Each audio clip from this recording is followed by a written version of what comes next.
a folha se movimentando. Passam-se alguns instantes e o xaxim torna a virar 90 graus novamente e volta para a mesma posição. Nem as folhas se movimentam. Mais alguns instantes e uma terceira vez aquele xaxim se movimenta. 90 graus e volta. Ou seja, é um efeito inteligente, porque os três movimentos são iguais e voltam para a mesma posição. Há ali uma mensagem, né? Só podia ver, mas a princípio a gente fica espantado pelo fenômeno, não tem nada que poderia produzir aquele fenômeno, e se nós não tivéssemos um conhecimento mínimo da doutrina, né? Aliás, já estávamos aliviados porque era de dia, porque você imagina à noite, sentado sozinho à frente da televisão e o xaxim começa a virar sozinho, né? Então já era de dia, ainda era de dia. Mas dada a nossa insensibilidade, não houve outro jeito e o benfeitor espiritual precisou ser mais objetivo. E aí ele falou no íntimo da nossa alma, uma vez que não sou médium.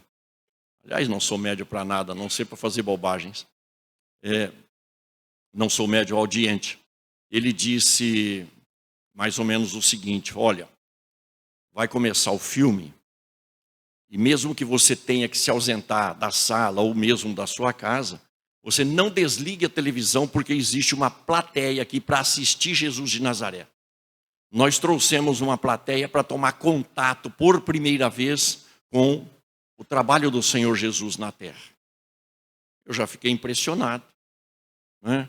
Primeira coisa que nos impressiona é ver um movimento desse da espiritualidade conduzindo espíritos para se aproveitarem num lar aqui dos encarnados, para apresentar o Senhor Jesus em toda a sua dinâmica, por primeira vez. Então há espíritos, como há encarnados, que não se incomodam com religião, não se incomodam com mensagem religiosa, e muito menos com o próprio Senhor Jesus, que é o nosso guia e modelo, segundo propõe a doutrina espírita. Mas as coisas vão acontecendo e vão fazendo a gente raciocinar. Não foi muito tempo, o telefone tocou.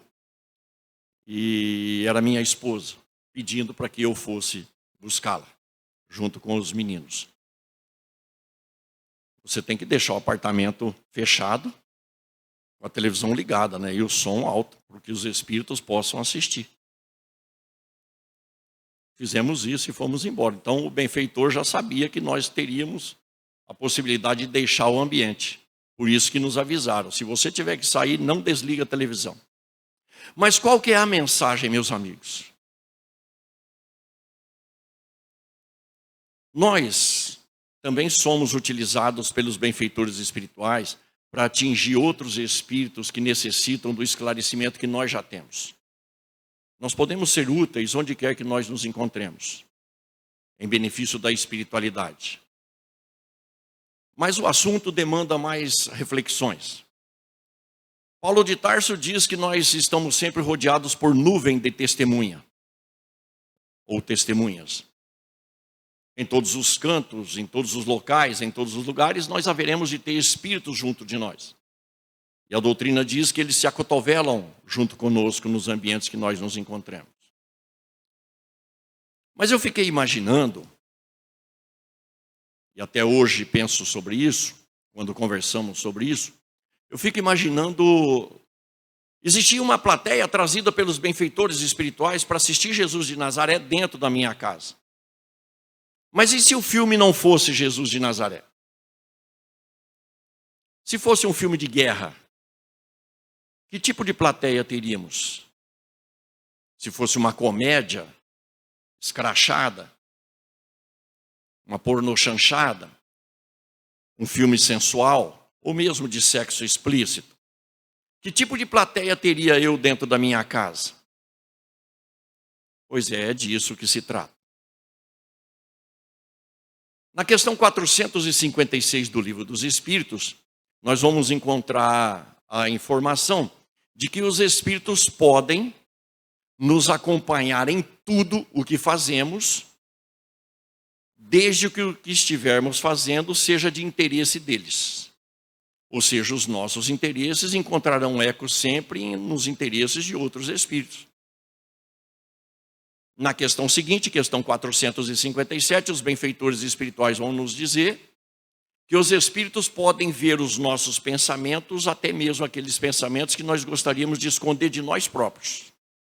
O que significa dizer que nossa casa mental e tudo aquilo que nós maquinamos na nossa casa mental é visto por todo tipo de espírito. Não é sem razão, portanto, que na questão 459, os benfeitores espirituais vão nos dizer que na maior parte do tempo aqui na Terra são esses espíritos que nos dirigem. Por quê? A explicação está na questão 467. Porque nós atraímos espíritos para junto de nós de acordo com aquilo que nós pensamos. Mas de acordo com as nossas vontades, os nossos desejos, nós os convocamos para junto de nós. Ora, convocar, atrair espíritos para junto de nós significa chamá-los à sintonia daquilo que nós estamos fazendo, ou em sintonia daquilo que estamos fazendo. Consequentemente, nós formamos força no mesmo ideal. Então, a pergunta que se segue é: que tipo de companhia espiritual eu estou atraindo hoje para dentro da minha casa? Aqueles relacionados aos meus interesses, aos meus desejos, às minhas vontades, aos meus vícios e às minhas paixões, ao meu comportamento psíquico e emocional, são os espíritos que eu atraio para dentro da minha casa. Mas não só em questão de televisão, mas também na questão da música, portanto, das conversações.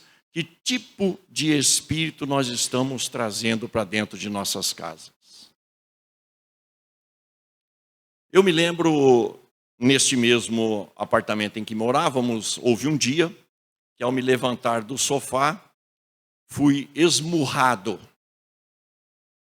Vou repetir. Fui esmurrado violentamente por uma entidade espiritual.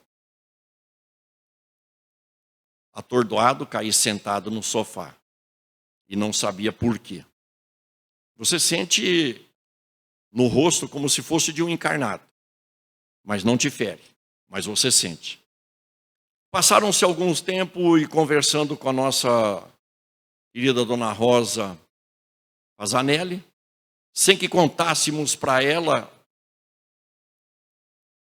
maiores detalhes, disse a ela que eu havia sido esmurrado dentro de casa. Ela olhou bem dentro dos meus olhos e disse: é natural, você não deu mais o que ele queria.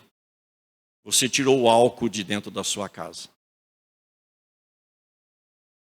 Eliminou o álcool, contrariou os interesses daquele espírito. Lição de vida para cada um de nós. Meus amigos, a importância do culto do Evangelho no lar, que será discutido um dia desses, conforme apareceu aqui. É importantíssimo que nós façamos o culto do Evangelho no lar, que nós tenhamos o Evangelho no lar. Porque quando nós introduzimos o Evangelho no lar, nós chamamos a atenção dos espíritos que querem implantar o Evangelho junto com o Senhor Jesus na terra. Nós mudamos o panorama de nossas casas. Nós mudamos o ambiente de nossas casas. E se nós houvermos por bem colocar em prática, minimamente que seja, progressivamente, as lições do Evangelho, nós passamos a eleger melhor as companhias espirituais de nossas vidas a partir do nosso lar, da nossa casa.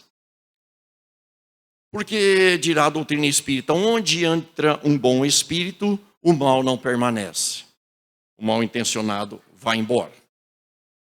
Então nós somos responsáveis pela higienização do nosso ambiente, onde quer que nos encontremos, e muito mais dentro de nossas casas.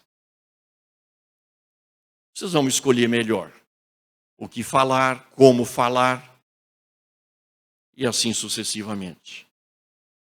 A começar dentro de nossas casas. Porque sempre haverá espíritos vinculados ao terra-terra, vinculados aos encarnados, tentando tirar proveito da vida dos encarnados para a satisfação dos seus próprios vícios. O Senhor Jesus já nos advertiu com relação a isso, quando ele diz que onde estiver o nosso tesouro, aí estará o nosso coração. Ou seja, tudo aquilo que é importante para nós, que é caro ao nosso espírito, haverá um sentimento relacionado. E tudo aquilo que a gente liga na terra, permanece ligado no céu. O que se desliga na terra é desligado no céu, advertiu-nos o Senhor Jesus. Ou seja, com as viciações que eu tenho aqui, ao desencarnar sem corrigi-las, sem adestrá-las, sem eliminá-las, eu as carrego para o mundo espiritual. Nesse sentido, nessa mesma época, nós tínhamos um vizinho de prédio que aos sábados e aos domingos, por volta das 4 horas da tarde, com um aparelho de rádio, que muitos aqui conhecem com certeza, o famoso motorrádio, que hoje acho que nem existe mais, né? Ele ouvia jogos de futebol. Todo sábado e todo domingo à tarde. Um senhor já de bastante idade, sentava sempre no mesmo banquinho, debaixo do mesmo quiosque, e ali ele ficava passando o seu tempo ouvindo o rádio. Ele era São Paulino. Ninguém merece.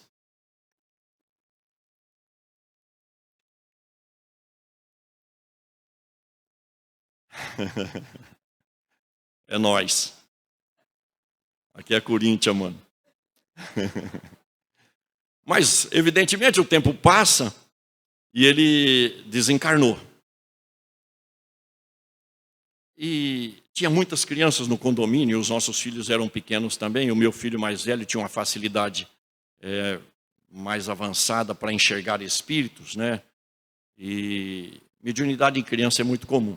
Depois vai desaparecendo, e se a atividade mediúnica for relacionada à reencarnação, volta mais tarde, né? E aí um dia ele chegou, ele já fazia evangelização infantil, né, no centro espírita.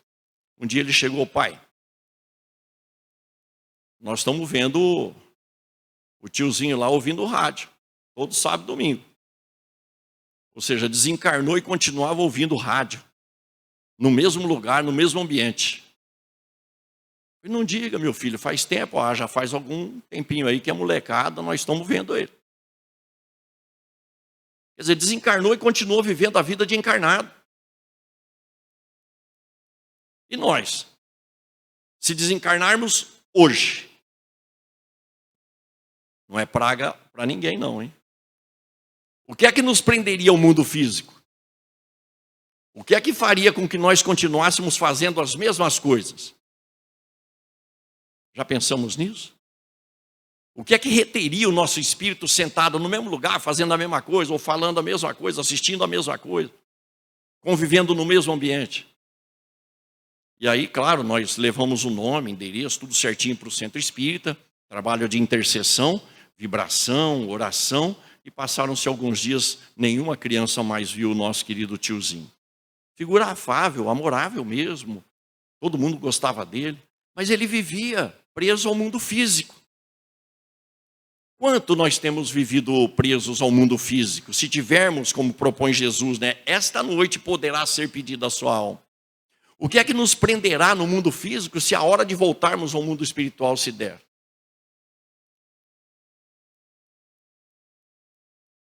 Falta nós embasarmos as nossas vidas no conceito de vigiar e orar para não cairmos em tentação. Não esquecermos que somos espíritos imortais, vivendo uma experiência física que pode ser interrompida no minuto da frente. Nós vamos voltar para o mundo espiritual, carregando as nossas mazelas e carregando, portanto, os nossos vícios e as nossas paixões. É preciso pensar nisso, mas é preciso pensar urgentemente na implantação do culto do Evangelho no lar. Aquele mesmo dia, qual dia? O seu. Qual hora? A sua.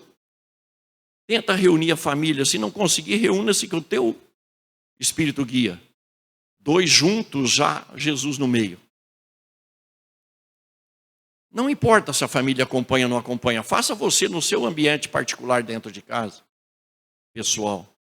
Chama Jesus para dentro da sua casa, os bons espíritos virão e afastarão os maus.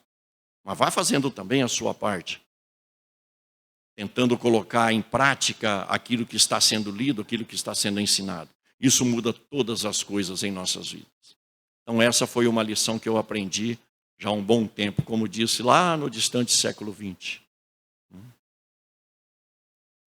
Uma segunda experiência muito importante na minha vida se deu bem mais recentemente, há uns 5 anos atrás aproximadamente.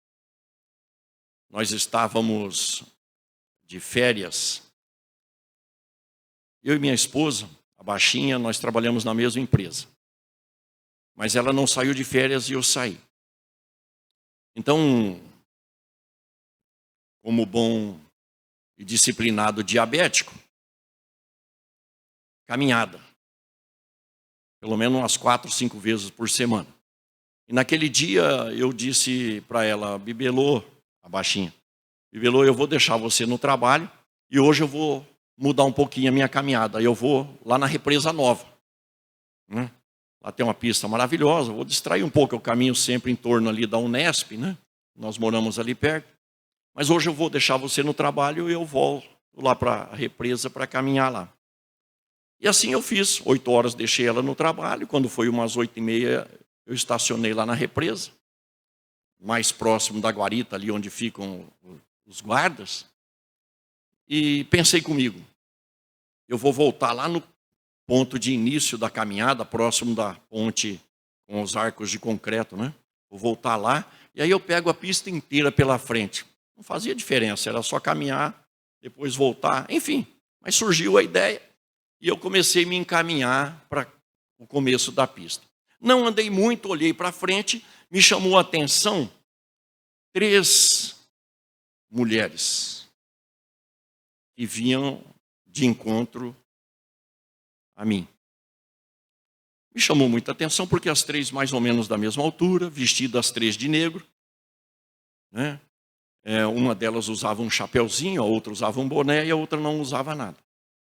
Alguma coisa me chamou a atenção naquele trio.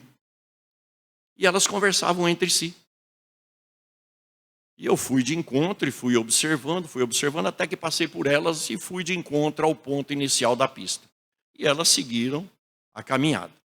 Eu fiz o contorno e comecei a ir no mesmo sentido que elas em busca do ponto final, para novamente retornar, dar 2 quilômetros de caminhada da pista inteira. Quando faltavam uns 50 metros para terminar a pista, eu as alcancei. E de longe eu já havia visto-as novamente e continuava com a atenção voltada para aqueles 3 vultos. Passei por elas, quando eu chego à frente, eu retorno, já não existiam mais as 3 mulheres. Desapareceram. Olhei em volta, ali é muito larga, a pista ali tem mais de 100 metros. Nada. Nenhum carro parou, porta nenhuma se abriu e bateu. Nada, elas simplesmente evaporaram. Ainda bem que era de dia de novo, né? Do que se trata? Kardec estuda a questão. Trata-se dos agêneres.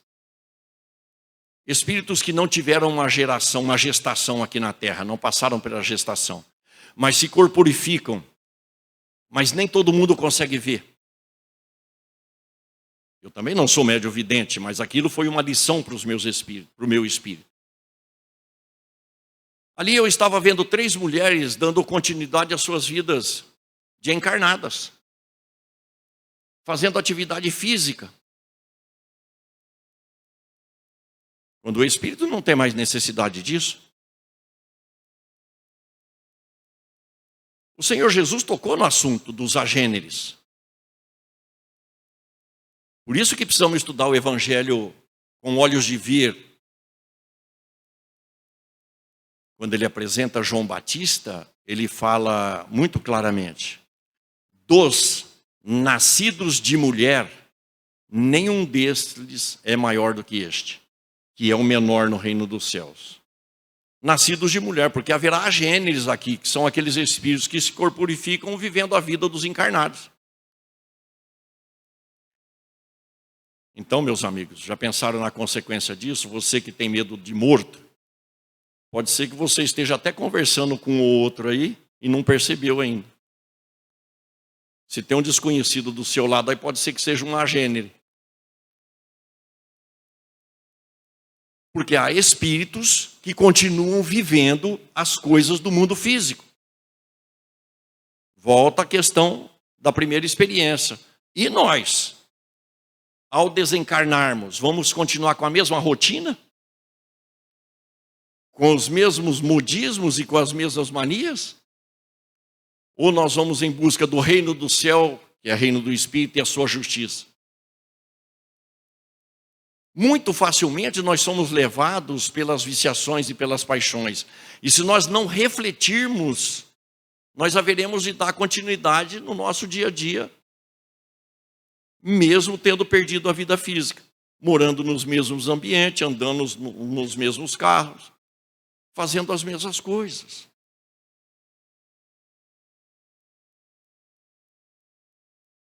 Precisamos mudar nossa concepção de vida, urgentemente. Urgentemente. A vida física é necessária, mas ela precisa ser trabalhada como instrumentação para nos espiritualizarmos. É por isso que tudo isso passa e o Senhor Jesus nos aconselha. Por que você está abarrotando o teu celeiro? Se preocupando tanto com as coisas do mundo material, se isso tudo vai ficar para trás. Onde está o nosso tesouro? Nós haveremos de voltar ao mundo espiritual. De que jeito? O Evangelho de Jesus vai nos falar, evidentemente, da prática do amor aqui na terra. Ou seja, na vida de relação, nos espiritualizarmos, dando às pessoas aquilo que nós gostaríamos. No final das contas, nós distribuiremos amor, porque é a nossa necessidade maior, a de receber amor. Allan Kardec vai perguntar aos benfeitores espirituais se o conhecimento espírita facilita ao espírito voltar para o mundo espiritual. O transe da morte física, a adaptação no mundo espiritual, o conhecimento espírita ajuda, é útil nisso? Sim, disseram os benfeitores, ajuda muito. Mas o que ajuda ainda mais é a prática do bem. Ou seja, o Evangelho do Senhor Jesus vai nos ensinar a sermos bons, a praticarmos o bem. O que significa dizer que praticando o bem, muito provavelmente, para a maioria de nós vamos eliminar a possibilidade de continuarmos vivendo a vida física aqui. Por quê? Porque na hora de retornarmos pelo bem que praticamos, seremos socorridos, amparados e direcionados para as colônias espirituais. Mas é preciso ter uma vida no bem. E quem nos chama a atenção o tempo todo para isso é o Evangelho. Então não podemos tirar os nossos pés e os nossos olhos e o nosso entendimento do terreno do Evangelho. Mais uma vez, a necessidade do culto do Evangelho. Mas não só para nós, para aqueles que convivem conosco, porque nós chamaremos a atenção não só dos familiares pelo exemplo que estivermos dando, quanto nós chamaremos a atenção dos benfeitores espirituais e daqueles que eles vão trazer para junto de nós, para verem o nosso exemplo, para darem eles também continuidade nos seus processos de espiritualização. No fim de tudo, é a prática do bem que vai prevalecer. Não importa se é espírita, se é católico, evangélico, ou até mesmo judeu, é bom, merece ser amparado e direcionado para o mundo espiritual. Senão nós vamos ficar aí no terra a terra aqui. Mas há outra experiência que eu gostaria de dividir com vocês. Essa se dá mesmo no campo do bem. No campo do comportamento. Houve um dia, há 15 anos atrás, em que a minha neta estava em casa. Ela estava com 5 anos, portanto hoje com 20 anos. Minha neta estava em casa, era um domingo, no período da tarde. Eu chamei por ela, falei, bebê, o vovô vai lá na casa da bisa e do biso dela, né? Meus pais, bisavós dela. Você quer ir com o vovô? Ela falou, vovô, eu quero, eu vou com você. Então vamos. Eu sempre chamei ela de bebê, desde que ela nasceu. Eu sou o único que chama ela de bebê.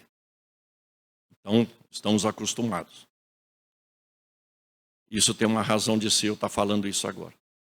Nós chegamos na casa dos meus pais, estavam lá minha mãe, meu pai ainda encarnado, já voltou ao mundo dos espíritos, E a minha avó. Minha avó estava com 95 anos. Lúcida até os 100 quando ela desencarnou. Me deu muitas lições a respeito da cultura do século XX. Analfabeta, conseguiu aprender a ler letras tipográficas, mas não lia letras manuscritas. E sempre me deu muitas lições, extremamente lúcida. Mas 95 anos é 95 anos. Então ela estava com o corpo muito frágilzinho, né? E nós sentamos como antigamente se sentava, numa sombra para bater papo, né? Não havia celulares ainda, né? Desfocando as nossas vidas de relação. Então nós sentamos numa sombra lá na casa do papai e da mamãe e ficamos ali conversando. Mas a bebê não sentou, ela ficou atrás de mim, bem pertinho dos meus ouvidos, prestando atenção na conversa. E chegou um instante que ela me chamou a atenção e falou no meu ouvido direito: vovô, a vovozinha, a minha avó, está doente? Eu falei: bebê, a gente pode considerar que sim, porque ela tem 95 anos, você tem 5, ela tem 95. Ela já viveu 90 anos mais que você. Ela está frágilzinha e a gente pode falar que ela está doente por conta disso, por conta da idade que ela tem, né? Ela está muito fraquinha. Ela ficou olhando, os olhozinhos um pouco embaçados. Parou por uns minutos e tornou a perguntar para mim: vovô, ela vai morrer?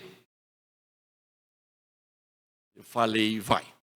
A gente não sabe quando, ninguém sabe quando, mas vai, porque é da natureza que todo mundo nasce, se desenvolva, viva, e lá na frente volte ao mundo espiritual, desencarne, morra.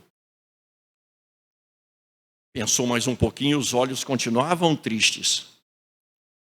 Vovô, eu não quero morrer. E você não vai, não agora. Você também vai viver, vai se desenvolver, vai crescer, vai estudar, vai formar família, vai ter filhos, vai chegar a 95 anos igual a ela ou mais. Você fica tranquilo. Você não vai morrer, não agora. Vovô, eu não queria que a minha mamãe e meu papai morressem. Falei: nossa, onde vai parar essa conversa? Isso não acaba nunca, né? Bebê, não se preocupe com isso, amor. Não se preocupe com isso. Papai e a mamãe vão ficar velhinhos igual a ela. Eles vão ver você crescer, você ficar moça, se formar, casar, ou mesmo que não case, ter filhos, ou mesmo que não tenha filhos, vão conviver com você muito tempo ainda. Você fica sossegado. E por dentro a gente fala: tomara que seja assim, né? Mas os olhinhos dela ainda estavam tristes. E novamente, por conta da insensibilidade que me acompanha até hoje, o espírito guia precisou dar um cutucão, né? Fala para ela da reencarnação. Bebê, é assim, querida. A vovozinha vai desencarnar, nós todos desencarnamos, mas a gente volta para o plano espiritual, volta para Jesusinho, é como ela estava conhecendo Jesus pela outra avó. Fica com Jesusinho uns tempos, se prepara e vem numa nova reencarnação, nasce de novo na Terra. Aí ela espantou. Nasce de novo, vovô? Falei: nasce. É assim que funciona a vida. Nós somos espíritos. Tudo que você pode ensinar a uma criança, do jeito que a criança possa entender, muito embora as crianças de hoje entendam as coisas muito mais facilmente do que nós, né? Ou pelo menos do que eu. Bebê, é assim, a gente nasce, vive uns tempos aqui, progride, aprende, faz, convive e volta para o mundo espiritual. Se prepara de novo, vê aqueles que já estavam lá, que chegaram primeiro que a gente, vai se relacionar com aqueles que a gente tinha saudade, com os amigos que a gente já tinha perdido, e com o tempo volta de novo aqui para a Terra, para começar outro ciclo, né? Vovô, então a gente nasce de novo. Ela ficou super animada, né? Foi: nasce, bebê, é assim, a vida se renova. Mas vovô, então eu quero nascer de novo. Você vai? Não, então, mas eu quero nascer de novo para chupar a chupeta outra vez. Você nem terminou de chupar a chupeta, ainda nem parou, né? E ali a conversa então ficou mais agradável e tal, ela sossegou. Mas eu devo confessar a vocês, por dever de consciência, que quando ela falou que não queria morrer, que não queria que a mamãe dela e o papai dela morressem, eu fiquei esperando ela falar: vovô, eu não quero que você morra. E ela não falou. Mas me fez pensar, até hoje, estou falando sério. Falei, meu Deus, que tipo de avô eu estou sendo para essa menina? Tanto faz se eu morrer, se eu não morrer, é a mesma coisa. Uns tempos atrás, eu chamei ela pelo nome. Maria Eduarda, ela olhou para mim, ué, não é mais bebê? Melhorei como avô, né, porque já está reclamando, né, uma proximidade. Qual é a lição? A lição é a seguinte, vamos ser objetivos. Quem vai sentir falta da gente se a gente desencarnar daqui a 1 minuto? Quem vai sentir a nossa falta? Quem vai lamentar? Puxa vida, foi tão cedo. E quantos vão dizer, já foi tarde? Está fazendo falta nenhuma aqui, coitado do demo. Perceberam do que se trata? A vida de relação está em jogo. O que é que nós temos feito para impactar positivamente a vida das pessoas? Há 2000 anos o Senhor foi muito claro: fazei para o próximo aquilo que você quer para você. E evita para o próximo aquilo que você quer que não seja feito para você. A vida de relação é uma obrigação natural, lei de sociedade no Livro dos Espíritos. Nascemos, questão 766 do Livro dos Espíritos, nascemos com o dom da palavra e os demais atributos da natureza humana, justamente para a vida de relação, que é uma necessidade. Então, repetindo, quem vai lamentar a nossa ausência? E por qual motivo? Alguns poderão lamentar pelo conforto material que a gente produz. Mas em termos de relação mesmo, de afetividade, em termos de sentimento, quem sentirá a nossa falta? Por quê? Porque a maior parte do tempo nós queremos receber atenção. Queremos receber cuidados. Queremos ouvir boas palavras. Queremos ser respeitados. Mas as pessoas também querem, esperam isso de nós. Como é que é quando a gente chega em casa depois de um tempo fora? Isso se dá muito comigo, saio muito. Como é que é a recepção lá em casa, no íntimo das pessoas? Se tudo correr bem, daqui 1 hora mais ou menos, eu volto para casa e, se Deus quiser, encarnado. A hora que eu abri o portão da minha casa, com o portão eletrônico, apertando um botão dentro do carro, a baixinha lá dentro, e hoje nós estamos com o netinho menor lá, que dormiu com a gente, eles vão escutar que eu cheguei. Já imaginaram a reação? Pois eu vou falar para vocês quais são as 3 probabilidades ou possibilidades. Primeiro, olha que bênção, ele já chegou. Graças a Deus, voltou cedo hoje. Temos muito o que fazer aqui em casa. Segunda possibilidade, ele já chegou. Tanto faz se chegou ou se não chegou. Não está interferindo nem para mais nem para menos. Terceira possibilidade, meu Deus, ele já chegou. Vai começar tudo de novo. Ninguém merece. Atirei pedra na cruz, passei roupa nas tábuas dos 10 mandamentos. Nós impactamos a vida alheia. Quando a gente chega lá na festinha do trabalho, com fraternização de fim de ano, como é que é? Lá vem o mala. Que bênção, ele veio. Como é que é nas reuniões de família? O que está meio difícil, né? Juntar a família toda nos domingos, né? Mas vamos imaginar que nos reunimos com a família no domingo.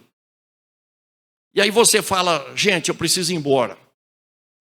Quantos vão dizer, mas já, você chegou agora, quase nunca vem?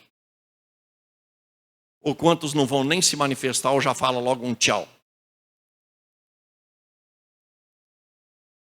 Prestemos atenção, porque hoje é possível, através da tecnologia, saber o quanto nós somos desejados. Você está numa reunião de família. Preste atenção no sinal do Wi-Fi. Porque se o sinal cair, é porque estão esperando você vazar. Porque você chegou na família e perguntou qual é a senha do Wi-Fi. Você não está interessado na visita, você está interessado em continuar conectado com o mundo lá fora. E aí o dono da casa dá uma desligadinha no Wi-Fi que é para ver se você vaza. A gente entra nas reuniões familiares, isso aconteceu na minha casa algum tempo atrás, reunimos toda a família mais próxima, né? E eu olhei na mesa assim, tinha 10 sentados, contei.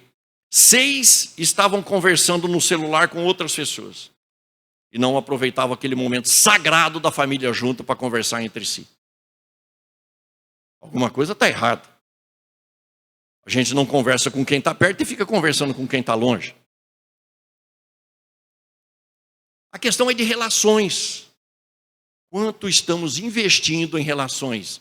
Mesmo porque nós haveremos de reencarnar depois dessa existência.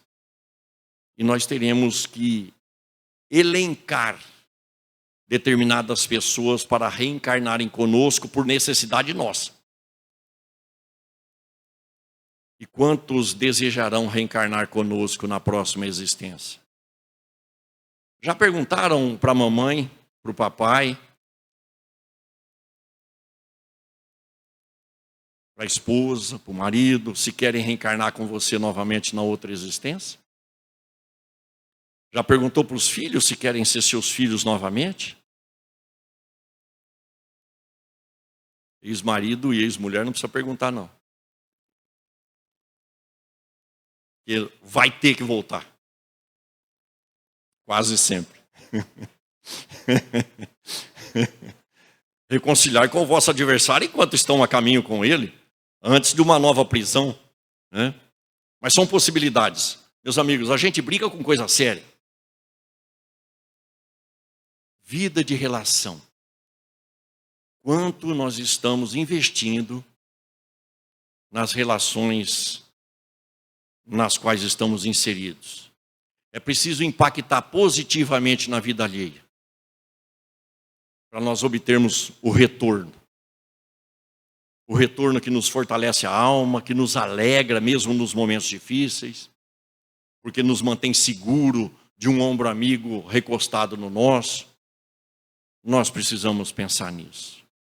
E desde essas experiências todas, me reforçaram o entendimento de que não há outra solução. E eu preciso pensar como espírito imortal que sou, numa existência passageira, preparando o futuro, tanto no retorno, para o retorno, quanto para uma nova encarnação aqui na Terra.